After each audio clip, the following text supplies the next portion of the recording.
15 আগষ্ট জিন্দাবাদ। এই যে ওচৰতে ছোৱালী বিয়া দি এইয়া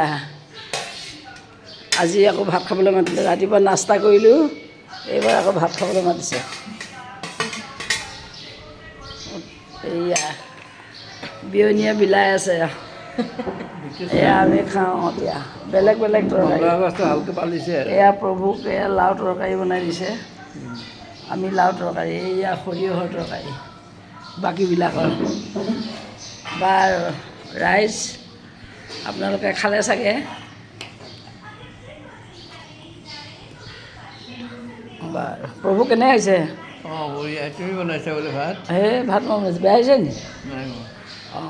এইয়া 15 আগষ্ট ছোৱালী ঘৰতে খালোঁ, ৰাতিপুৱা নাস্তাও কৰিলোঁ। চিতা কলিজা কেনে হৈছে? হয় নেকি? 15 আগষ্ট জিন্দাবাদ। ৰাইজ সকলোলৈকে 15 আগষ্টৰ শুভেচ্ছা থাকিল। আপোনালোকে নিশ্চয় দুপৰীয়া খানা খালে, আমি দেৰি হৈছে আৰু। বাৰু আজিলৈ এৰিছোঁ।